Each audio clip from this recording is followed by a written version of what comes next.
ಮಾಡ್ತಾ ಇದ್ದೀರಾ. ಬಹುಶಃ ದಶಕಗಳ ಕಾಲ ನಡೀತಾ ಇದೆ ಹೋರಾಟ. ಇದು 35 ವರ್ಷದ ಒಳ ಮೀಸಲಾತಿ ಹೋರಾಟ ಗೊತ್ತಿದೆ. ನಾವು ಕೇಳ್ಕೊಡಿ, ನಮ್ಗೆ ಓದ್ಸಲಿ ಬಂದಾಗ ಇಲ್ಲೇ ಫ್ರೀಡಂ ಪಾರ್ಕ್ ನಲ್ಲಿ ಹೋರಾಟ ಬಂದಾಗ ಒಂದೊಂದು ಪಕ್ಷದವರು ಬಂದ್ರು ಅನ್ನೋ ಕಾರಣಕ್ಕೆ ವಿರೋಧ ಬಂತು. ಇವತ್ತು ಅಲೆಮಾರಿಗಳಿಗೆ ಯಾವ ಒಂದು ಪಕ್ಷಗಳೆಲ್ಲ ವಿರೋಧ, ಇಡೀ ಸಿಸ್ಟಮ್ ವಿರೋಧ. ಅಲೆಮಾರಿಗಳಿಗೆ ಈ ಮನುವಾದಿ ಕಾಂಗ್ರೆಸ್ ಜೆಡಿಎಸ್ ಆಗಿರ್ಬೋದು, ಹಿಂದುತ್ವವಾದಿ ಬಿಜೆಪಿ ಆಗಿರ್ಬೋದು, ಎಡಪಂಥಿ ಕಮ್ಯುನಿಸ್ಟ್ ಆಗಿರ್ಬೋದು, ಯಾರು ನ್ಯಾಯ ಒದಗಿಸಿಲ್ಲ. ಯಾರಾದ್ರೂ ನ್ಯಾಯ ಒದಗಿಸ್ತಾರೆ ಅಂದ್ರೆ ನಮ್ಮ ಸಮಾನತವಾದ ಸತ್ಯ ಪಂಥ ಮಾತ್ರ ಅದನ್ನು ನ್ಯಾಯ ಒದಗಿಸುವ ಸಾಧ್ಯತೆಗಳಿದೆ.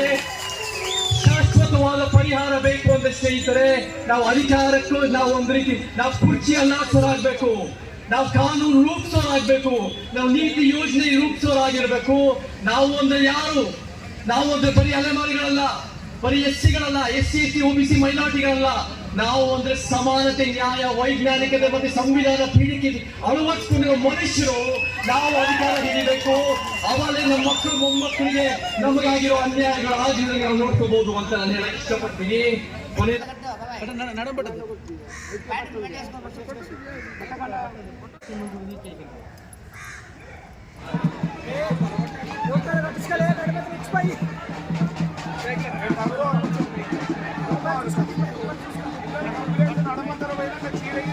ಇವತ್ತು ನಾಳೆಯಲ್ಲಿ ನಮಗೆ ಕರ್ನಾಟಕ ಸರ್ಕಾರ, ಕಾಂಗ್ರೆಸ್ ಸರ್ಕಾರ ಸಿದ್ದರಾಮಯ್ಯವರಿಂದ ನಮಗೆ ಮೀಸಲಾತಿ ಬಗ್ಗೆ ನ್ಯಾಯ ಸಿಗಲೇಬೇಕೆಂಬುದು ನಮ್ಮದೆಲ್ಲ ಒಂದು ಕೋರಿಕೆ. ಈ ಬೆಂಗಳೂರು ಪಾರ್ಕ್ನಲ್ಲಿ ಸಗತ್ತು 20 ದಿನದಿಂದ ನಾವು ಹೋರಾಟ ಮಾಡ್ತಾ ಇದ್ದೀವಿ. ಈ ಹೋರಾಟಕ್ಕೆ ನಮಗೆ ಇನ್ನ ಫಲಿತಾಂಶ ಏನು ಸರ್ಕಾರದಿಂದ ಸಿಕ್ಕಿಲ್ಲ. ಬಂಧುಗಳೇ, ಇವತ್ತು ಮಾತಾಡುವಂತ ವ್ಯಕ್ತಿ ಅಲ್ಲ ಇದು, ನಮ್ಮ ಹಕ್ಕುಗಳೆಲ್ಲ ಕೇಳೋದು ನನಗೆ. ಬಹುಶಃ 19ನೇ ತಾರೀಕು ಸಾಯಂಕಾಲ ರಾತ್ರಿ 9:30ಗೆ ನಾವೇನ್ ಕಾದಿದ್ವಿ, ಅವತ್ತು ನಾವು ಒಪ್ಕೊಂಡಿದ್ದ 1% ಮೀಸಲಾತಿ ಬಂದಿದ್ರೆ ಈ ವೇದಿಕೆ ಸಿದ್ದರಾಮಯ್ಯ ಮತ್ತು ಸರ್ಕಾರಕ್ಕೆ ಅಭಿನಂದನೆ ಹೇಳುವಂತ ವೇದಿಕೆ ಆಗಿ ಮಾತನಾಡ್ತಿದ್ದೆ.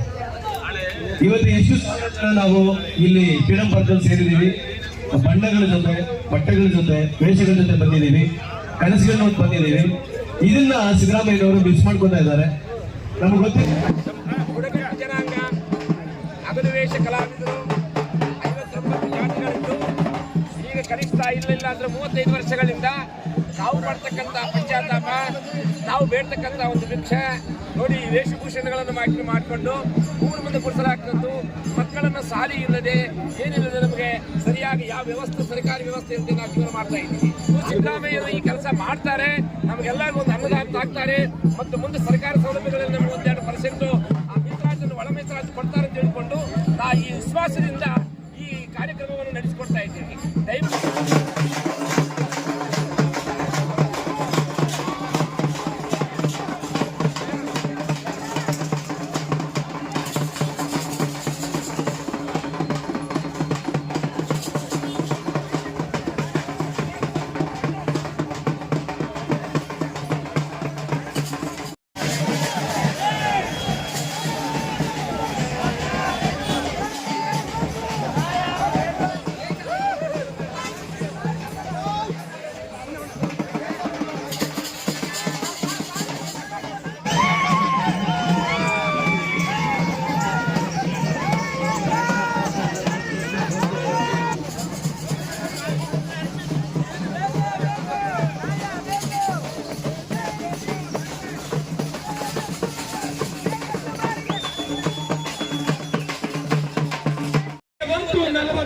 ಸ್ವಾತಂತ್ರ್ಯ.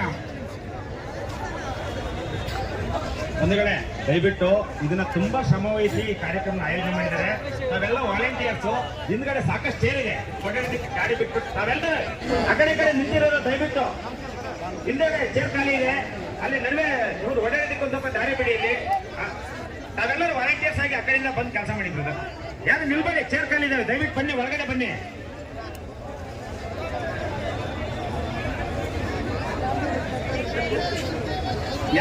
ಯಾರು ಸಹ ಅನ್ಯತಾ ಭಾವಿಸಬಾರ್ದು. ಇದನ್ನ ಈ ಮುಂದ್ಗಡೆ ಇರ್ತಕ್ಕಂಥ ದಯವಿಟ್ಟು ಆ ಕಡೆ ಹೋಗ್ಬೇಕು. ಮತ್ತೆ ವೇದಿಕೆ ಮೇಲೆ ಕರೆದಂತ ಅತಿಥಿಗಳು ಮಾತ್ರ ಬನ್ನಿ, ಯಾಕಂದ್ರೆ ಇಲ್ಲಿ ಆ ವೇದಿಕೆ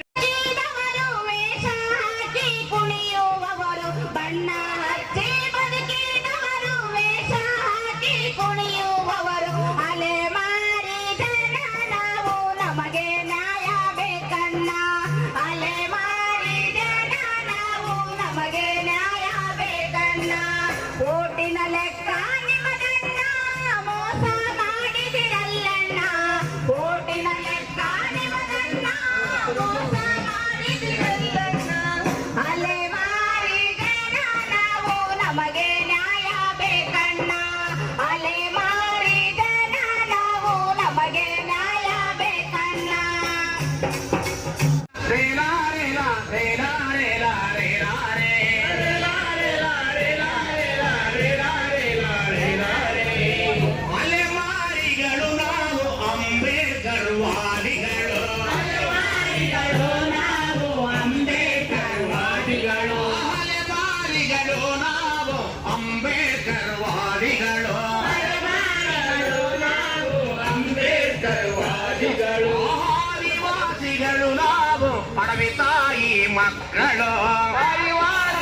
ಅಡವೆ ತಾಯಿ ಮಕ್ಕಳು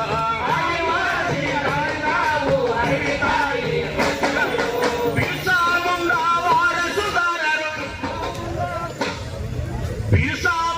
ವಾರಸುದಾರರು ವೀರಶೂರ ಧೀರರು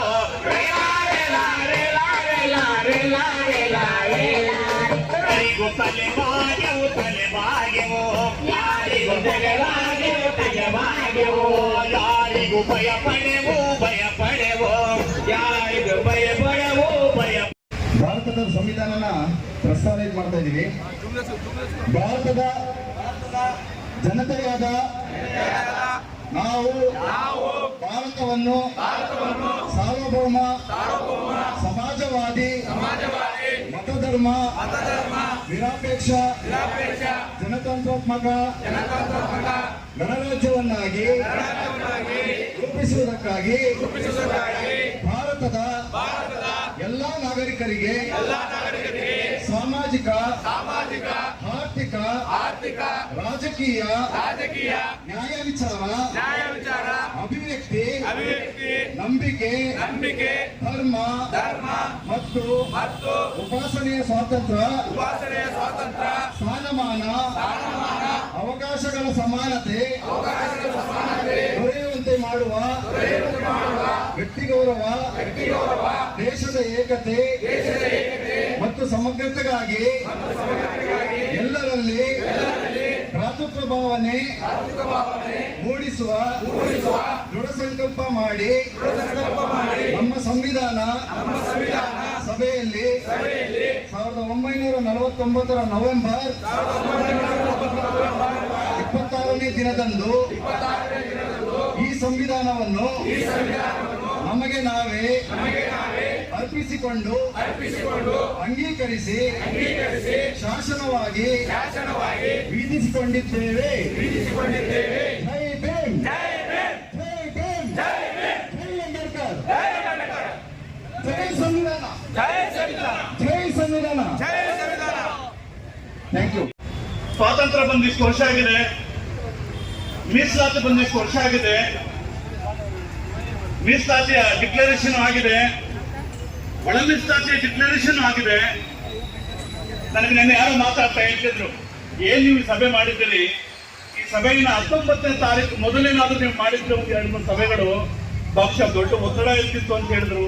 ಅಂತ ಪ್ರಾಥಮಿಕ ಪಾಠಗಳನ್ನು ನಮಗೆ ಹೇಳ್ಕೊಡ್ತಾ ಇರುವಂತ ನಾಯಕತ್ವ ಇಲ್ಲಿರುವಂತ ಈ ಸಮುದಾಯಗಳಲ್ಲಿ ಇವತ್ತು ನಾವೆಲ್ಲ ಅಲ್ಲಿ ಡಿಕ್ಲೇರ್ ಆದ್ಮೇಲೆ ಸೇರಿದ್ದೇವೆ.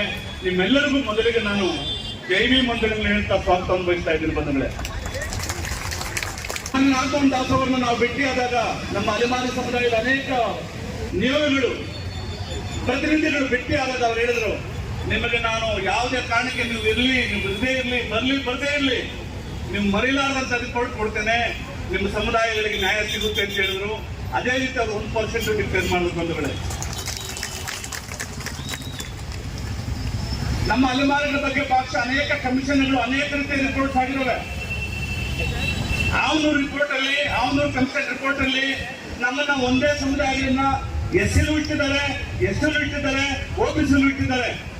ಅಂದ್ರೆ ಆವಾಗ ನಮ್ಮ ಅಲೆಮಾರಿಗಳ ಪರವಾಗಿ ಯಾರು ಬುದ್ಧಿವಂತರು ವಿಚಾರವಂತರು ಇಟ್ಟು ಹೀಗೆ ಬರೀರಿ ಅಂತ ಸರಿಯಾಗಿ ರೆಪ್ರೆಸೆಂಟ್ ಮಾಡಲಿಲ್ಲ. ಕಿಳ್ಳೆಕ್ಯಾತ ಅಂತ ಎಸ್ಸಿಲು ಇಟ್ಟಿದ್ದಾರೆ, ಕಿಳ್ಳೆಕ್ಯಾತ ಅಂತ ಓಬಿಸಿಲು ಇಟ್ಟಿದ್ದಾರೆ. ಇವತ್ತಿಗೂ ಕಿಳ್ಳೆಕ್ಯಾತಕ್ಕೆ ಕಿಳ್ಳೆಕ್ಯಾತ ಸರ್ಟಿಫಿಕೇಟ್ ತಗೊಳ್ಳಿಕ್ಕೆ ಆಗ್ತಾನೆ ಇಲ್ಲ. ಸಂವಿಧಾನ ಕೊಟ್ಟಿರುವಂತ ನಮ್ಮ ಹಕ್ಕುಗಳನ್ನು ನಾವು ಇಷ್ಟು ಕೆಳಗಿದ್ದೇವೆ, ನಾವೆಲ್ಲ ಇಷ್ಟು ಬುದ್ಧಿವಂತ ತರ ಮಾತಾಡ್ತಾ ಇದ್ದೀವಿ. ಯಾಕೆ ನಾವು 35 ವರ್ಷದ ಕಾಲ ಕಟ್ಕೊಳ್ಳೋಕೆ ಆಗಿಲ್ಲ ಅಂದ್ರೆ ನಮಗೆ ಒಂದೇ ಒಂದು ಕಾರಣ, ನಾವೊಂದು ನಾಯಕತ್ವವನ್ನು ಕಟ್ಕೊಳ್ಳಿಲ್ಲ ಅನ್ನುವಂಥದ್ದು ಪರಮ ಸತ್ಯ. ಅದು ಜ್ಞಾಪಕ ಇಟ್ಕೊಳ್ಳಿ. ನಮ್ಮ ನಾಯಕತ್ವಕ್ಕೆ ಇನ್ಯಾರೋ ಹಂಗಿಗೆ ಹೋಗಿ ಇನ್ಯಾರೋ ಕೈ ಮುಗಿದು ನೀವು ನಮ್ಮ ನಾಯಕತ್ವ ವಹಿಸ್ಕೊಳ್ಳಿ, ನಮ್ಗೆ ಗೊತ್ತಿಲ್ಲ, ನಾವು ದಡ್ರು, ನಮ್ಮ ಜನ ಏನು ಉಳಿಸ್ತೀವಿ, ನಾವು ಹೇಳ್ತಾ ಬಂದಿದ್ದಕ್ಕೆ ಈ ಸಂದರ್ಭ ಬಂದಿದೆ. ಇಲ್ಲ ಅಂದಿದ್ರೆ ನಮ್ಗೆ ಯಾವಾಗಲೂ 1% ಬಂದು ನಾವು ಸಂಭ್ರಮದಲ್ಲಿ ಎಲ್ಲ ಅಣ್ಣ ತಮ್ಮಂದರು, ಎಡ ಸಮುದಾಯ ವಿಶೇಷವಾಗಿ ನಾನು ಅವ್ರಿಗೆ ಬಲ ಸಮುದಾಯದ ಬಂಧುಗಳಿಗೆ ನಾನು ನನ್ನ ಅಭಿನಂದನೆ ತಿಳಿಸ್ತಾ ಇದ್ದೇನೆ. ಇವತ್ತು ವೇದಿಕೆ ಮೇಲೆ ಕುಳಿತಿದ್ದಾರೆ ಕೌತಾಳ್ ಅವರು, ಅಮ್ಮಣ್ಣ ಅವರು, ಗುಡಿಗೆರೆ ಅವರು, ಮಾರಪ್ಪ ಅವರು, ನಮ್ಮ ವಕೀಲರು ಮಾರಪ್ಪ ಅವರು. ವಿಶೇಷವಾಗಿ ನನ್ನ ಪ್ರೀತಿ ಅವ್ರು ಕಂಡ್ರೆ ಅನೇಕ ಜನ ಅವರು ಬಹಳ ಒಂದು ಸೂತಕ ಪ್ರಜ್ಞೆ ಇದೆ ಕರ್ನಾಟಕದಲ್ಲಿ. ಏನಂತ ಇನ್ನು ಯಾವ ಇದಕ್ಕೆ ನಾವು ಸಂಭ್ರಮಿಸಬೇಕು? ಊರಲ್ಲಿರುವಂತ, ಊರಿಂದ ಆಚೆ ಇರುವಂತ, ಕೆರೆಗಳಲ್ಲಿರುವಂತ, ಕೆಂಜುಗಳಲ್ಲಿರುವಂತ, ಪಾಳು ಮಂಟಪಗಳಲ್ಲಿ ಬದುಕ್ತಾ ಇರುವಂತ ಆ ಸಮುದಾಯಗಳಿಗೆ ನಾವು ಏನು ಆಗುತ್ತೆ ಅಂತ ಎಕ್ಸ್ಪೆಕ್ಟ್ ಮಾಡಿದ್ವಿ. ಈ ತರ ಆಗೋಯ್ತಲ್ಲ ಅಂತೇಳಿ ನಮ್ಮ ಜೊತೆಲಿ ಆವತ್ತಿಂದ ಇದ್ದಾರೆ. ನಾನು ಅವರಿಗೆ ವಿಶೇಷವಾಗಿ ಈ ಸಂದರ್ಭದಲ್ಲಿ ಅವ್ರಿಗೆ ಧನ್ಯವಾದಗಳನ್ನ ಹೇಳುವಂತ ಬಹಳ ಮುಖ್ಯ. ನಿಮ್ಮೆಲ್ಲರ ಪರವಾಗಿ ನಾನು ಬಯಸ್ತಾ ಇದ್ದೇನೆ.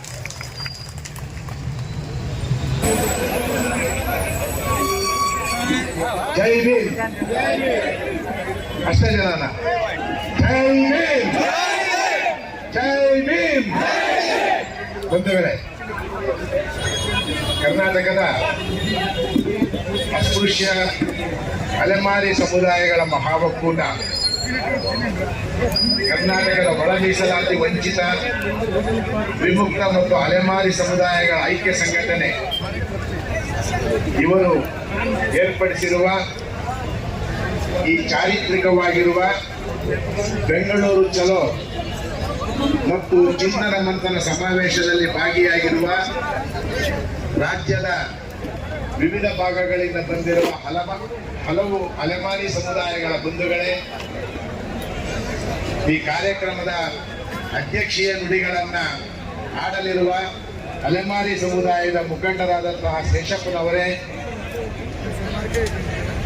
ಸಂವಿಧಾನ ಪೀಠಿಕೆಯನ್ನ ಓದಿದಂತಹ BH ಮಂಜುನಾಥ್ ಅವರೇ, ಸ್ವಾಗತ ಮತ್ತು ಪ್ರಾಸ್ತಾವಿಕ ಮಾತುಗಳನ್ನಾಡಿದಂತಹ ಡಾಕ್ಟರ್ ಬಾಲಗುರುಮೂರ್ತಿ ಅವರೇ, ಆಶಯ ಭಾಷಣ ಮಾಡಿದಂತಹ ಡಾಕ್ಟರ್ AS ಪ್ರಭಾಕರ್ ಅವರೇ, ಮುಖ್ಯ ಭಾಷಣಕಾರರಾಗಿ ಆಗಮಿಸಿರುವ ಪ್ರಗತಿಪರ ಚಿಂತಕರು, ಅಂಕಣಕಾರರು, ಹೋರಾಟಗಾರರಾದಂತಹ ಶ್ರೀ ಶಿವಸುಂದರ್ ಅವರೇ, ಹೋರಾಟಗಾರರು, ಹಾಡುಗಾರರು ಮತ್ತು ನಿಮ್ಮ ಚಳವಳಿಯನ್ನ ಇಷ್ಟು ದಿನಗಳವರೆಗೆ ಮುನ್ನಡೆಸೋದಕ್ಕೆ ಬಹಳ ದೊಡ್ಡ ಬೆಂಬಲವಾಗಿ ನಿಂತಿರುವ ಅಬ್ಬಣ್ಣ ಅರವಲಿಕಲ್ ಅವರೇ, ಡಾಕ್ಟರ್ B ಗೋಪಾಲ್ ಅವರೇ, ನಿಮ್ಮ ಹಿತಚಿಂತಕರಾಗಿರುವ ಲೇಖಕರಾಗಿರುವ ವಡ್ಡಗೆರೆ ನಾಗರಾಜಯ್ಯ ಅವರೇ, ನಿಮ್ಮ ಜೊತೆ ಆಗಿನಿಂದಲೂ ಕೂಡ ಹೋರಾಟಕ್ಕೆ ಜೊತೆಗೂಡಿ ನಿಂತಿರುವ ಲೇಖಕರಾದ ಡಾಕ್ಟರ್ ಹುಲಿಗುಂಟೆ ಮೂರ್ತಿ ಅವರೇ, ಬಹಳ ಕಾಲದಿಂದ ದಲಿತ ಸಮುದಾಯಗಳ ಹಿತಚಿಂತಕರಾಗಿ ಅವರ ಶ್ರೇಯಸ್ಸಿಗಾಗಿ ಹೋರಾಟಕ್ಕೆ ಬೆಂಬಲಿಸ್ತಾ ಬಂದಿರುವಂತಹ ಮಂಗಳೂರು ವಿಜಯ ಅವರೇ, ಅಲೆಮಾರಿಗಳ ಮುಖಂಡರಾದ ವೀರೇಶ್ ವಕೀಲರೇ, ಸಣ್ಣಮಾರಪ್ಪ ಅವರೇ, ಯಾವಡಿ ಲೋಕೇಶ್ ಅವರೇ, ಲೋಹಿತಾಕ್ಷ ಅವರೇ, ಕಾಂತರಾಜು ಅವರೇ, ವೆಂಕಟರಮಣಯ್ಯ ಅವರೇ, ಹನುಮಂತು ಅವರೇ, ಚಿನ್ನ DR ಅವರೇ ಹಾಗೂ ಚೇತನ ಅಹಿಂಸಾ ಅವರೇ, ಎಲ್ಲ ಬಂಧುಗಳೇ, ಇದೊಂದು ಬಹಳ ಮುಖ್ಯವಾಗಿರುವಂತಹ ಸಭೆ ಅಂತ ನಿಮ್ಮೆಲ್ಲರಿಗೂ ಗೊತ್ತಿದೆ. ಮತಕ್ಷೇತ್ರದಲ್ಲಿ ಯಾರು ಹೆಚ್ಚು ಮತ ಹಾಕಿ ಗೆಲ್ಲಿಸ್ತಾರೆ ಅನ್ನೋದರ ಒತ್ತಡದ ಮೇಲೆ ನಾವು ಸಾಮಾಜಿಕ ನ್ಯಾಯದ ವಿಷಯವನ್ನು ತೀರ್ಮಾನ ಮಾಡೋದಕ್ಕೆ ಆಗೋದಿಲ್ಲ ಬಂಧುಗಳೇ. ಡಾಕ್ಟರ್ BR ಅಂಬೇಡ್ಕರ್ ಅವರು ತಮ್ಮ ಸಂವಿಧಾನವನ್ನು ಬರೀಬೇಕಾದರೆ ಈ ದೇಶದಲ್ಲಿರುವ ಅಬಲರು, ಅವಕಾಶ ವಂಚಿತರು, ಪ್ರಾತಿನಿಧ್ಯ ರಹಿತರು, ರಾಜಕೀಯ ಅಧಿಕಾರ ಹೊಂದಿಲ್ಲದವರು, ಸರ್ಕಾರಿ ಹುದ್ದೆಗಳನ್ನು ಪಡೆದಿಲ್ಲದವರು, ಶಿಕ್ಷಣವನ್ನು ಪಡೆದಿಲ್ಲದವರು, ಈ ರೀತಿಯಾಗಿರುವಂತಹ ಸಾಮಾಜಿಕವಾಗಿ, ಶೈಕ್ಷಣಿಕವಾಗಿ, ಔದ್ಯೋಗಿಕವಾಗಿ ಯಾರು ಹಿಂದುಳಿದಿದ್ದಾರೆ ಅಂತಹವರಿಗೆ ನ್ಯಾಯವನ್ನು ಕಲ್ಪಿಸಬೇಕು, ದೇಶದ ಆಡಳಿತ ಸೂತ್ರದಲ್ಲಿ ಅವರಿಗೂ ಒಂದು ಪಾಲು ಸಿಗಬೇಕು ಅನ್ನುವ ಕಾರಣಕ್ಕೆ ಮೀಸಲಾತಿ ತತ್ವವನ್ನ ಜಾರಿಗೆ ತಂದರು. ಈಗ ನಾನು ಅದನ್ನು ಮತ್ತೆ ವಿವರಿಸಬೇಕಾದಿಲ್ಲ. ಆಗಿದ್ದೇನು, ಅಸಮಾನ ಸಮುದಾಯಗಳನ್ನ ಸಮಾನರು ಅನ್ನುವ ರೀತಿಯಲ್ಲಿ ಒಂದು ಗ್ರೂಪಿಂಗ್ ಮಾಡಿ ಅವರಿಗೆ ಮೀಸಲಾತಿ ಸ್ಪರ್ಧೆಯನ್ನು ಇಟ್ಟಿದ್ದಕ್ಕೆ 70 ವರ್ಷದಲ್ಲಿ ಬಂದಿರುವಂತಹ ಫಲಿತಾಂಶ ಏನು? ಆ ಫಲಿತಾಂಶ ನಿಮ್ಮೆಲ್ಲರಿಗೂ ಕೂಡ ಗೊತ್ತಿದೆ. ಕೆಲವು ಸಮುದಾಯಗಳು ಇದರಿಂದ ಹೆಚ್ಚಿಗೆ ಅನುಕೂಲವನ್ನು ಪಡೆದವು, ಕೆಲವು ಸಮುದಾಯಗಳು ಕಡಿಮೆ ಅನುಕೂಲವನ್ನು ಪಡೆದವು, ಕೆಲವು ಸಮುದಾಯಗಳಿಗೆ ಏನನ್ನೂ ಪಡೆಯುವುದಕ್ಕೆ ಆಗಲಿಲ್ಲ. ಆ ರೀತಿ ಏನನ್ನೂ ಪಡೆಯುವುದಕ್ಕೆ ಆಗದೇ ಇರುವಂತಹ ಸಮುದಾಯಗಳಿಗೆ ಸೇರಿರುವಂತಹ ಅಲೆಮಾರಿಗಳ ಪರಿಸ್ಥಿತಿ ಏನು ಅನ್ನುವುದು ಈ ಸರ್ಕಾರಕ್ಕೆ ಗೊತ್ತಿಲ್ವಾ? ಇದನ್ನ ನಾವು ಕೇವಲ ರಾಜಕಾರಣದಿಂದ ಆಲೋಚನೆ ಮಾಡಬಾರದು ಅಂತ ನಾನು ಮುಖ್ಯಮಂತ್ರಿಗಳಲ್ಲಿ ಮತ್ತು ಅವರ ಸಂಪುಟದ ಸಹೋದ್ಯೋಗಿಗಳಲ್ಲಿ ವಿನಂತಿ ಮಾಡ್ತಾ ಇದ್ದೀನಿ. ಇದನ್ನ ಅಂತಃಕರಣದಿಂದ ಆಲೋಚನೆ ಮಾಡಬೇಕು. ಮಾನ್ಯ ಶ್ರೀ ಸಿದ್ದರಾಮಯ್ಯನವರು ಏನು ಪ್ರತಿಪಾದನೆ ಮಾಡ್ತಾ ಬಂದಿದ್ದಾರೆ, ಸಾಮಾಜಿಕ ನ್ಯಾಯದ ಪ್ರತಿಪಾದಕರಾಗಿದ್ದಾರೆ, ಸಮಾಜವಾದ ಸಿದ್ಧಾಂತದ ಬೆಂಬಲಿಗರಾಗಿದ್ದಾರೆ. ಬಡವರ ಪರವಾಗಿರುವ ನಿಲುವುಗಳನ್ನು ತಗೊಳ್ಳೋದಕ್ಕೆ ನಾನು ಅಧಿಕಾರದಲ್ಲಿ ಇದ್ದೀನಿ ಅಂತ ಹೇಳ್ತಾ ಇದ್ದಾರೆ. ನಾನು ಕೇಳ್ತಾ ಇರೋದು ಅವರ ಅಂತಃಕರಣದ ಮುಖಾಂತರವಾಗಿ ಅಲೆಮಾರಿ ಸಮುದಾಯಗಳ ಸಮಸ್ಯೆಯನ್ನು ಆಲೋಚನೆ ಮಾಡಬೇಕಿತ್ತು, ರಾಜಕಾರಣದ ಒತ್ತಡದಿಂದ ಅಲ್ಲ.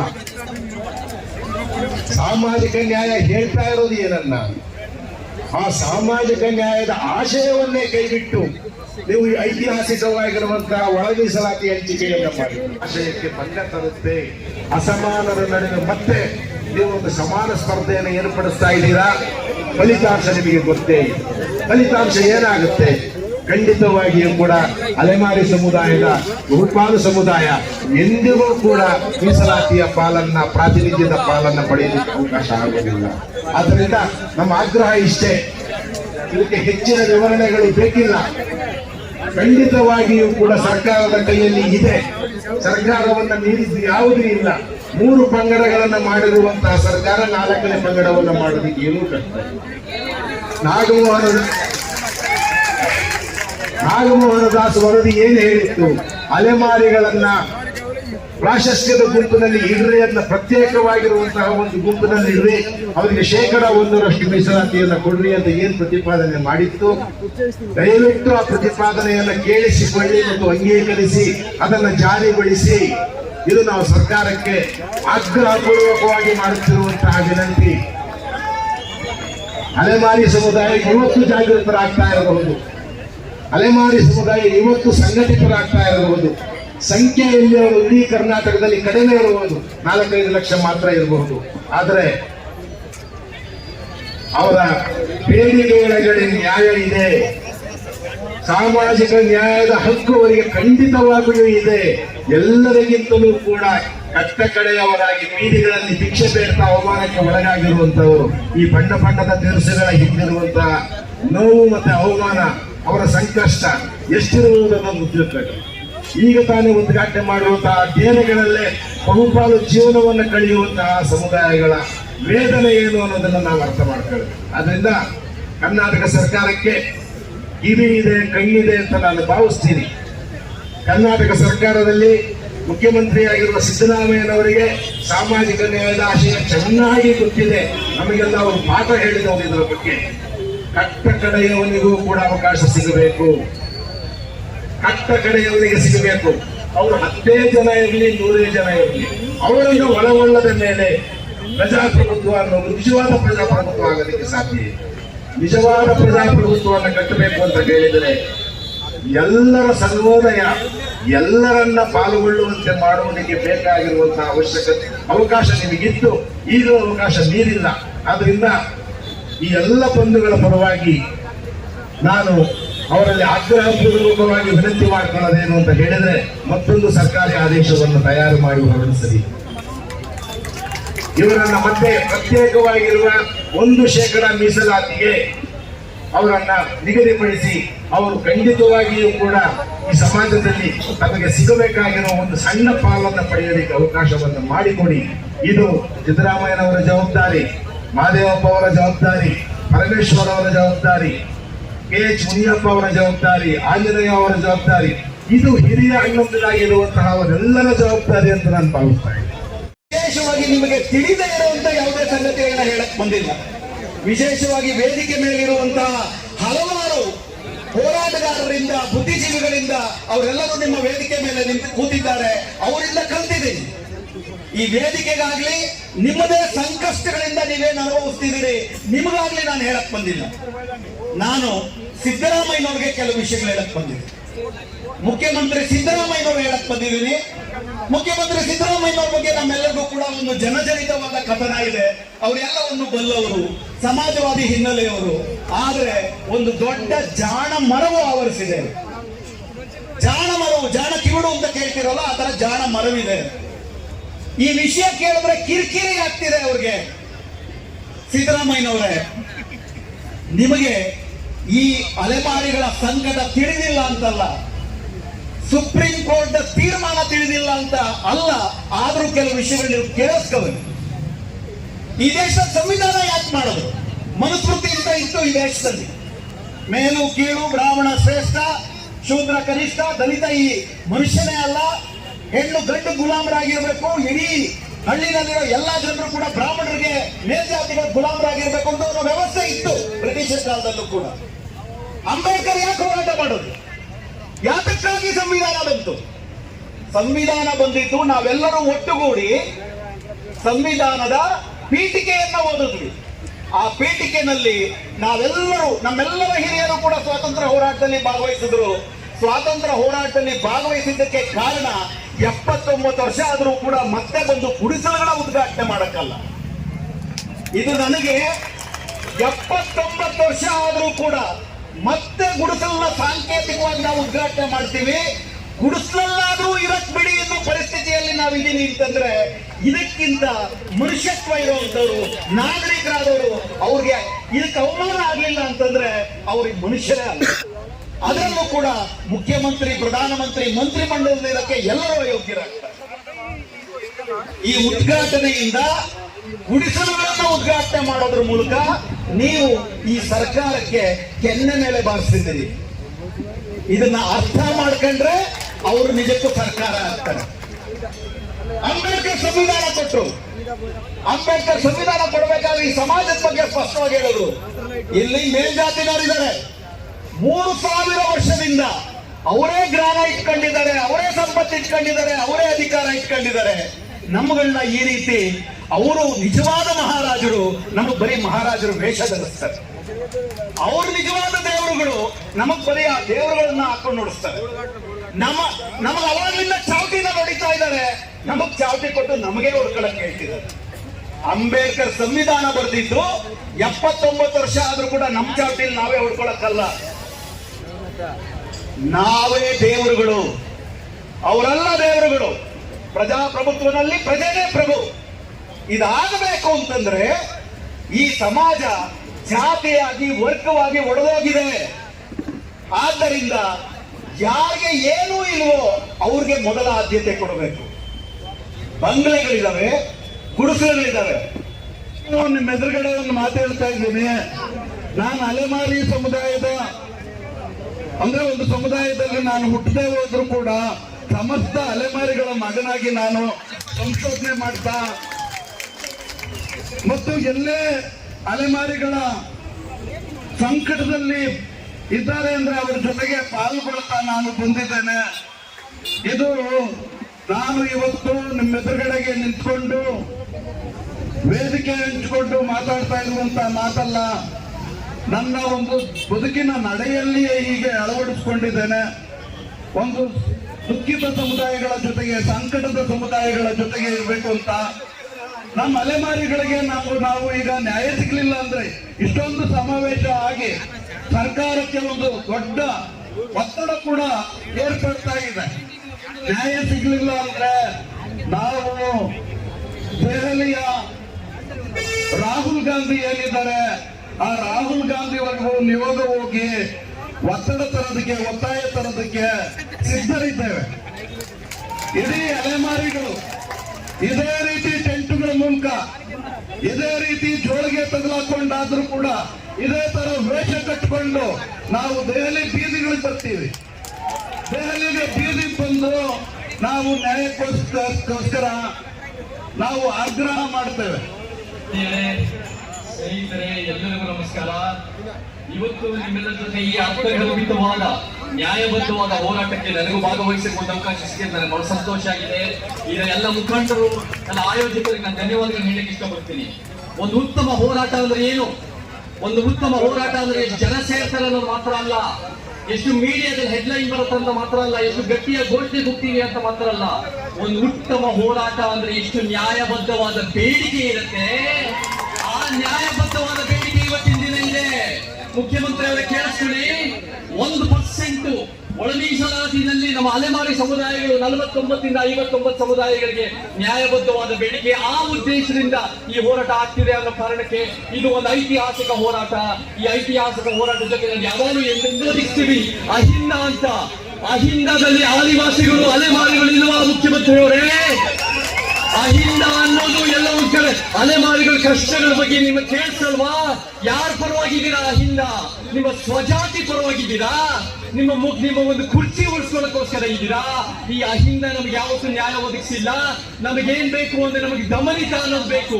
ದಲಿತರು, MBCಗಳು, ನೋಮ್ಯಾಡ್ ಅಂದ್ರೆ ಅಲೆಮಾರಿಗಳು, ಟ್ರೈಬಲ್ ಅಂದ್ರೆ ಆದಿವಾಸಿ, ಮತ್ತೆ ಅಲ್ಪಸಂಖ್ಯಾತ, ಈ ದಮನಿತ ಸಮುದಾಯಗಳಿಗೆ ನಮ್ಗೆ ನ್ಯಾಯ ಬೇಕಾಗುತ್ತೆ ಸ್ನೇಹಿತರೆ. ಮತ್ತೆ ನಾವು ಕೇಳ್ಕೊಳ್ಳಿ, ನಾವು ನೋಡಿ ಇವತ್ತಿನ ಎಷ್ಟು ಮೀಡಿಯಾ ಕ್ಯಾಮರಾಗಳು ಬಂದಿದೆ. ನೀವೆಲ್ಲ ಎಷ್ಟು ಸಾವಿರಾರು ಜನ ಬಂದಿದ್ದೀರಾ, ರಾಜ್ಯ ಮಟ್ಟದಲ್ಲಿ ಮೂಲೆಯಿಂದ ಬಂದಿದ್ದೀರಾ. ಬಂದಿರದ ಒಂದು 3 ಕ್ಯಾಮರಾಗಳು ನಾವು ನೋಡಿದೀವಿ. ಬೇರೆ ಬೇರೆ ಹೋರಾಟಗಳು, ಪ್ರಭಾವಿ ಸಮುದಾಯಗಳು ಮೀಸಲಾತಿಗೋಸ್ಕರ ಹೋರಾಟ ಮಾಡಿದಾಗ ನೋಡಿದೀವಿ. ಆ ಪಂಚಮಶಾಲಿ ಹೋರಾಟಗಳು, ಸ್ವಾರ್ಥದ ಹೋರಾಟಗಳು, ಅವರ ಹೋರಾಟಗಳು ಬಂದಾಗ 10 ಮೀಡಿಯಾಗಳು ದೊಡ್ಡ ಪ್ರಮಾಣದಲ್ಲಿ ಪ್ರಚಾರ ಆಗುತ್ತೆ. ಯಾಕೆ ನಮ್ಮ ವಿಚಾರಗಳ ಬಗ್ಗೆ ಮಾಧ್ಯಮಗಳ ಕಾಳಜಿ ಇಲ್ವಾ? ನಾವೆಲ್ಲ ನೆಟ್ಟಿ ನಾವೆಲ್ಲ ಇವತ್ತಿನ ದಿನ 21ನೇ ಶತಮಾನದಲ್ಲಿ ನಾವೆಲ್ಲ ನಡೆದಾಡುವ ಮಾಧ್ಯಮಗಳೇ. ಸೋಷಿಯಲ್ ಮೀಡಿಯಾನ ಗಟ್ಟಿಯಾಗಿ ಬಳಸಿ, ಸೋಷಿಯಲ್ ಮೀಡಿಯಾ ಮುಖಾಂತರ ನೀವು ನಿಜವಾದ ಸತ್ಯಗಳಿರಿ. ನಾವು ಕರ್ನಾಟಕ ಜನತೆಗೆ ಜಾಗೃತಿ ಮೂಡಿಸ್ತಾ, ನಮ್ಮ ಹೋರಾಟನ ಗಟ್ಟಿಗೊಳಿಸ್ತಾ ನಾವು ನ್ಯಾಯ ಒದಗಿಸೋಣ ಅಂತ ಹೇಳಕ್ ಇಷ್ಟಪಡ್ತೀನಿ. ಮತ್ತೆ ಮುಖ್ಯವಾಗಿ ರಾತ್ರಿಯಿಂದಲೇ ಯಾವುದೇ ಕುದುರೆಗಳಿಗೆ ಹುಲ್ಲು ಉರುಳಿ ಹಾಕಿರ್ಲಿಲ್ಲ. ಬೆಳಿಗ್ಗೆ ಆ ವಿರೋಧ ಮಾಡಿದ್ರಲ್ಲ ಅವ್ರ ಸ್ನೇಹಿತರು, ಅವ್ರನ್ನ ಕರ್ಕೊಂಡೋಗಿ ಚೇರ್ಗಳು ಹಾಕೊಂಡು ಒಂದೇ ಕಡೆ ಹುಲ್ಲು ಉರುಳಿಯನ್ನ ಒಂದು ದೊಡ್ಡ ಪಾತ್ರೆಯಲ್ಲಿ ಇಟ್ಬಿಟ್ಟು ಕುಂತ್ಕೊಂಡಿದ್ರು. ಆವಾಗ ತಾಕತ್ತಿರೋ ಕುದುರೆಗಳು, ಒಳ್ಳೆ ಕುದುರೆಗಳು ಓಡೋಗಿ ಹುಲ್ಲು ಉರುಳಿಯನ್ನ ತಿಂತಾ ಇದ್ರು. ಕುಂಟು ಕುದುರೆಗಳು, ಮರಿ ಕುದುರೆಗಳು, ಗರ್ಭಿಣಿ ಕುದುರೆಗಳು ಅಸಹಾಯಕವಾಗಿ ನಿಂತಿದ್ದು, ನಿಮ್ ತರ ಅಲೆಮಾರಿಗಳ ತರ. ಅದಕ್ಕೆ ಮಹಾರಾಜರು ಅವ್ರನ್ನ ಕೇಳಿದ್ರು, ಇಲ್ಲಿ ಏನು ಗಮನಿಸಿದ್ರಿ ಅಂತ. ಆವಾಗ ಅವರ ಸ್ನೇಹಿತರು ಹೇಳಿದ್ರು, ನೀವು ಅನ್ಯಾಯ ಮಾಡಿದ್ರಿ ಅಂತ ಹೇಳಿದ್ರು. ಏನು ಅನ್ಯಾಯ ಮಾಡಿದೆ ನಾನು? ನೀವು ಒಂದೇ ಕಡೆ ಹಾಕ್ಬಿಟ್ರೆ ಆ ತಾಕತ್ತಿಲ್ಲದಿರೋ ಕುದುರೆಗಳು ಹೋಗಿ ತಿನ್ನಕ್ಕಾಗಲ್ಲ. ಅದಕ್ಕೆ ಅಲ್ಲಲ್ಲಿ ಹಾಕಿದ್ರೆ ಅವು ಕೂಡ ಹೋಗಿ ತಿಂತಾ ಇದ್ವು. ಅದನ್ನೇ ನಾನು ಮೀಸಲಾತಿ ಅಂತ ಕೊಟ್ಟಿರೋದು SC/STಗಳಿಗೆ ಅಂತ ಹೇಳಿದ್ರು. ಜೋರಾಗೆ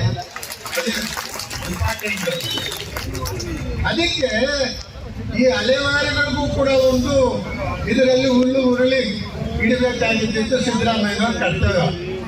ಯಾವತ್ತೂ ಮಹಾರಾಜರಾದವರು, ರಾಜ್ಯವನ್ನ ಆಳೋರು ಕಟ್ಟ ಕಡೆ ಮನುಷ್ಯನ ಬಗ್ಗೆ ಯೋಚನೆ ಮಾಡಬೇಕು. ಒಂದು ತಾಯಿಗೆ 2 ಗಂಡು ಮಕ್ಕಳಾದ್ರೆ, ಒಬ್ಬ ಕುಂಟ ಹುಟ್ಟಿದ್ರೆ ಅವನಿಗೆ ವಿಶೇಷವಾದ ಸವಲತ್ತನ್ನ ತಾಯಿ ಕೊಡ್ತಾರೆ. ಆ ಕುಂಟ ಸ್ವಲ್ಪ ಓಡಾಡೋ ರೀತಿಯಲ್ಲಿ ಆಗ್ಲಿ ಅಂತ. ನೀವು ಮಾಡಿರೋ ಕೆಲಸ ಬಹಳ ಅನ್ಯಾಯದ ಕೆಲಸ ಸಿದ್ದರಾಮಯ್ಯನವರೇ. ಈ ಒಲೆಯರ ಜೊತೆ, ಮಾದಿಗರ ಜೊತೆ, ಬೋವುಗಳ ಜೊತೆ, ಲಂಬಾಣಿಗಳ ಜೊತೆ ಈ ಕುಂಟರನ್ನ ನೀವು ಓಡಕ್ ಬಿಟ್ಟಿದ್ದೀರಾ. ಈ ಅಲೆಮಾರಿ ಅನ್ನೋ ಕುಂಟರ ಜನಾಂಗವನ್ನ ಓಡಕ್ ಬಿಟ್ಟಿದ್ದೀರಿ. ಅವ್ರ ಕೈಯಲ್ಲಿ ಓಡಕ್ ಸಾಧ್ಯನೇ ಇಲ್ಲ. ನಿಮ್ಮ ಈ ಮೀಸಲಾತಿ ಧೋರಣೆಯಿಂದ ಭಿಕ್ಷುಕರನ್ನ ಮಹಾಭಿಕ್ಷುಕರನ್ನಾಗಿ ಮಾಡುವಂತ ಕೆಲಸ ಮಾಡಿದ್ದೀರಿ. ಇದು ಸರಿಯಲ್ಲ. ನೀವು ಓಟಕ್ಕೆ ಬಿಡೋದ, ಒಂದು ವೇಳೆ ರೇಸಿಗೆ ಬಿಡೋದಾದ್ರೆ ಇವ್ರನ್ನು ಆ ಮಟ್ಟಕ್ಕೆ ತಯಾರು ಮಾಡಿಬಿಟ್ಟು ರೇಸಿಗೆ ಬಿಟ್ರೆ ಇವರು ಓಡಕ್ಕೆ ಸಾಧ್ಯ ಆಗ್ತದೆ. ಅದೇನು ಅಂದುಕೋಬೇಡ್ರಿ ಯಾವತ್ತೂ ಕೂಡ, ಆಸಕ್ತಿ ಬೇಡ ಯಾವತ್ತೂ ಕೂಡ. ಒಂದು ನಮ್ಮ ಎದುರಿಗಿರ್ತಕ್ಕಂಥ ಮನುಷ್ಯ ಬಹಳ ಮೊಡ್ಡಿದ್ದಾನೆ, ಬಹಳ ಮೊಡ್ಡವನು, ಅದು ಅವ್ನಿಗೆ ಅರ್ಥ ಆಗಲ್ಲ ಅಂತಂದ್ರೆ ನೀವು ಕೂಡ ಅವನ ತರನೇ ಅವ್ನು ಎಷ್ಟೊತ್ತು ನಿಂತುಕೊಳ್ತಾನೆ ಎದುರು ಅಷ್ಟೊತ್ತು ನಾವು ಕೂಡ ನಿಂತ್ಕೋಬೇಕು. ಸರಿನಾ? ಇದು ನಾನು ಸರ್ಕಾರ ನಾವೇ ಮಾಡ್ಕೊಂಡ್ರೆ ನಾವೇನು ವಿಶ್ವಾಸ ಹೊಂದಿಲ್ಲ.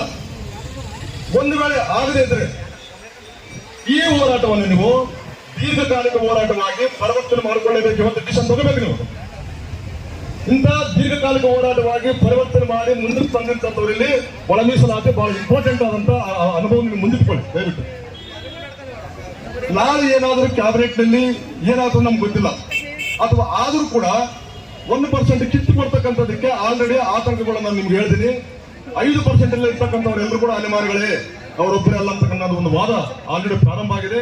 ಅದಕ್ಕೆ ನೀವು ಇವತ್ತು ಒಂದು ತೀರ್ಮಾನ ತಗೊಳ್ಳೋಕೆ ಅದನ್ನ ಖಂಡಿಸ್ಬೇಕು. ಅದನ್ನ ಅಲೆಮಾರಿಗಳೇ, ನಾಡಿಗೆ ಕಾಡಿಗೆ ನಾಡಿಗೆ ಕಾಡಿಗೆ ಮಧ್ಯದಲ್ಲಿ ನಲಿಗದಂತ ಸಾವಿರಾರು ವರ್ಷಗಳಲ್ಲಿ ಇರ್ತಕ್ಕಂಥ ಇವ್ರ ಬದುಕಲು ನಮ್ಗೆ ಗೊತ್ತಲ್ಲ. ನಮ್ಮ ಮನೆಗಳಂತಾನೆ ಇವ್ರು ಬಿಡಾರದಲ್ಲಿ ಬದುಕಿದವರು ಇವರು, ಅರಣ್ಯದಲ್ಲಿ ಬದುಕಿದವರು. ಯಾರು ಮಾತಾಡಿದಾರ? ಲಮಾಣಿ ಅವರು ಮಾತಾಡೋ ಕಾಲಕ್ಕೆ, ಲಮಾಣಿ ಅವರು ಓಪನ್ ಆಗಿ ಮಾತಾಡೋ ಕಾಲಕ್ಕೆ ನಾವು ಕಳ್ಳರಂತ ನಮ್ಮನ್ನು ಚಿತ್ರಿಸಿದ್ದಾರೆ, ಅಸ್ಪೃಶ್ಯತಾರೆ ಎಷ್ಟೋ ಉತ್ತಮ ಅಂತ ಮಾತಾಡ್ಕೊಂಡ್ರು ಅವರು.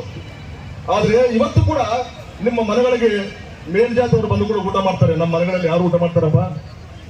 ಅಸ್ಪೃಶ್ಯ ಮನೆಗಳಲ್ಲಿ ಯಾರಪ್ಪ ಊಟ ಮಾಡೋದು? ಹೌದಾ? ಜನಸಾಮಾನ್ಯರು ಈ 70 ವರ್ಷಗಳಲ್ಲಿ ನಿರಂತರವಾಗಿ ಮಾಡಿದ್ರಿಂದಲೇ ಈ ಪ್ರಜಾಪ್ರಭುತ್ವ ಆಗ್ಲಿ, ಸಂವಿಧಾನ ಆಗ್ಲಿ ಹಂತ ಹಂತವಾಗಿ ಜಾರಿಗೆ ಬರ್ತಾ ಇದೆ. ಆದರೆ ಈ ಸಾಲಿನಲ್ಲಿ ಅತ್ಯಂತ ಕಲೆಯದಾಗಿ ನಿಂತಿದ್ದಂತ ಸಮುದಾಯ ಅಸ್ಪೃಶ್ಯ ಅಲೆಮಾರಿ ಸಮುದಾಯ ಏನಿತ್ತು, ಈ ಸಮುದಾಯ ಇದಕ್ಕೆ ಪ್ರಜಾಪ್ರಭುತ್ವ ಇವತ್ತಿಗೂ ಜಾರಿಗೆ ಬಂದಿಲ್ಲ ಅನ್ನೋದನ್ನ ಕರ್ನಾಟಕ ಸರ್ಕಾರ ಮತ್ತು ಸಚಿವ ಸಂಪುಟ ತೋರಿಸಿದೆ. ಇದೇ ಜಾಗದಲ್ಲಿ ಈ ಒಂದು ವ್ಯವಸ್ಥೆಯನ್ನು ಗಮನಿಸಬೇಕಾಗತ್ತೆ. ಇಲ್ಲಿ ಯಾರು ಎಲ್ಲಾ ರಾಜಕೀಯ ಪಕ್ಷಗಳಲ್ಲಿರೋ ಎಲ್ಲಾ ಮುಖಂಡರುಗಳು, ಎಲ್ಲಾ MLAಗಳು ನಮ್ಮ ವಿರುದ್ಧನೇ ಇರುತ್ತೆ, ಅಂದ್ರೆ ಅಲೆಮಾರಿಗಳ ವಿರುದ್ಧನೇ ಇರುತ್ತೆ. ಇಲ್ಲಾಂದ್ರೆ ಅವರಾದ್ರೂ ಮಾತಾಡ್ಬೇಕಾಗಿತ್ತು. ಆದ್ರೆ ಯಾರು ಮಾತಾಡ್ಲಿಲ್ಲ ಅಂದ್ರೆ ಇವ್ರು ಯಾರಿಗೂ ಅಲೆಮಾರಿಗಳು ಪ್ರಜೆಗಳ ತರ ಕಾಣಿಸ್ತಿಲ್ವಾ ಅನ್ನೋದನ್ನ ನಾವು ಕೇಳ್ಬೇಕಾಗುತ್ತೆ. ಯಾರು ಸ್ವತಂತ್ರವಾಗಿ ಸ್ವಾಭಿಮಾನಿಗಳಾಗಿ ಭಿಕ್ಷೆ ಬೀದಿ ತಿರುಗಿ ಗುಡಿಸಲು ಬಂದಿದ್ದೀವಿ, ಸರ್ಕಾರದ ಯಾವ ಸಹಾಯವನ್ನು ಪಡ್ಕೊಳ್ಳದೆ ಅದು ಈಗ ಸಣ್ಣ ಪ್ರಮಾಣದ ಒಂದು ಅವಕಾಶವನ್ನ ನಿಗದಿ ಮಾಡೋಷ್ಟೊತ್ತಿಗೆ ಇದನ್ನ ಕಸ್ಕೊಳ್ಳಕ್ಕೆ ಎಲ್ಲರೂ ರೆಡಿ. ಅದನ್ನ ಕಸ್ಕೊಂಡಿದ್ದಾರೆ ಅಂದ್ರೆ ಅದು ನಿಜವಾಗ್ಲೂ ಸಾಮಾಜಿಕ ಅನ್ಯಾಯ, ಐತಿಹಾಸಿಕ ಅನ್ಯಾಯ. ಅದನ್ನ ಸರಿಪಡಿಸಬೇಕಾದ್ರೆ ನಾವೆಲ್ಲರೂ ಒಟ್ಟಿಗೆ ಕೆಲಸ ಮಾಡ್ಬೇಕಾಗತ್ತೆ. ನಾವೆಲ್ಲರೂ ಒಟ್ಟಿಗೆ ಪ್ರಯತ್ನ ಮಾಡಿ 1% ನೀವು ಕಸಿಸ್ಕೊಡ್ತೀರೋ, ಎಕ್ಸ್ಟ್ರಾ ಕೊಡ್ತೀರೋ ಕೊಡ್ಲೇಬೇಕಾಗುತ್ತೆ. ಅದ್ರ ಜೊತೆಗೆ ಅವಾಗಲೇ ಅಮ್ಮನ ಪ್ರಸ್ತಾಪ ಮಾಡಿದ್ರು, ಎಲ್ಲ ಅಲೆಮಾರಿಗಳಿಗೆ ಮನೆಯಿಂದ ಇರುವಂತದ್ದು 45% ಅಂತ ಸಂಖ್ಯೆಗಳಿರುತ್ತೆ. 45% ಅಂದ್ರೆ 30,000 40,000 ಕುಟುಂಬಗಳು. ಸರ್ಕಾರದಿಂದ ನಿಮ್ಮ 1% ಮೀಸಲಾತಿಯನ್ನ ನಮ್ಮ ಕ್ಯಾಟಗರಿ ಏನ್ ಸೀನಿಯರ್ ಇಟ್ಟಿದ್ದಾರೆ ಅದರಿಂದ ಹೊರಗಡೆ ಇರ್ತಕ್ಕಂಥ ಕೆಲಸ ಸನ್ಮಾನ್ಯ ಸಿದ್ದರಾಮಯ್ಯನವರು ಮತ್ತೆ ಸಚಿವರಾಗಿರ್ತಕ್ಕಂಥ, ಅದರಲ್ಲಿ ವಿಶೇಷವಾಗಿ ಪರಿಶಿಷ್ಟ ಜಾತಿಯಲ್ಲಿರ್ತಕ್ಕಂಥ ಮಾರಿಯಪ್ಪ, ಪರಮೇಶ್ವರ್, ಕೇಜ್ಮನಿಯಪ್ಪ, ಕರಗೆ ಮತ್ತೆ ನಮ್ಮ ರುದ್ರಪ್ಪ ಲಮಾಣಿ ಮತ್ತೆ ಇವ್ನು ಯಾರಿಗೂ ನಿಮ್ಗೆಲ್ಲರೂ ಈ ಜವಾಬ್ದಾರಿ ಇದೆ. ಈ ಜವಾಬ್ದಾರಿಯನ್ನ ನೀವು ಬಿಟ್ಟು ಮಾಡಿದ್ರೆ ಮುಂದೆ ಚುನಾವಣೆಯಲ್ಲಿ ಈಗಾಗಲೇ ನಮ್ಮ ಉಳ್ಕುಂಡ ಮೂರ್ತಿ ಅಂತ ಇದ್ರು, ನೀವು ಬಿಟ್ಟವರು ಯಾವಾಗ್ಲೂ 1,000-2,000 ಅಂತರದಲ್ಲೇ 1,000-2,000 ಅಂತ ನಾವು ಇರ್ತಕ್ಕಂಥವ್ರು ನೀವೆಲ್ಲ ಸೇರಿ ಜಿಲ್ಲಾ ಪಂಚಾಯತ್, ತಾಲೂಕ್ ಪಂಚಾಯತ್ ಎಲೆಕ್ಷನ್ ಬರ್ತಾ ಇದೆ. ಹೆಚ್ಚಿನ ಸರ್ಕಾರಕ್ಕೆ ಈ ಸಂದರ್ಭದಲ್ಲಿ ಯಾವುದೇ ಕಾರಣದಿಂದ ನೀವು ನಮ್ಮ ಅಲೆಮಾರಿ ಸಮುದಾಯದ ಮೀಸಲಾತಿಯನ್ನ ಏನು ಮುಂದುವರೆದು ಅಲೆಮಾರಿ ಜೊತೆ ನಾವು ಕಾಂಪೀಟ್ ಮಾಡಕ್ಕಾಗಲ್ಲ. ಯಾರೋ ನಮ್ಮ ಅಲೆಮಾರಿಗಳು ಇನ್ನ ಭೂಮಿ ಲಂಬಾಣಿ ಕೊರಮಾಕುರ್ತಿ ಜೊತೆ ಕಾಂಪೀಟ್ ಮಾಡಕ್ಕಾಗುತ್ತಾ? ಖಂಡಿತ ಸಾಧ್ಯನೇ ಇಲ್ಲ. ಇವ್ರಿಗೆ ಪ್ರತ್ಯೇಕವಾಗಿ ಕೊಡಲೇಬೇಕು.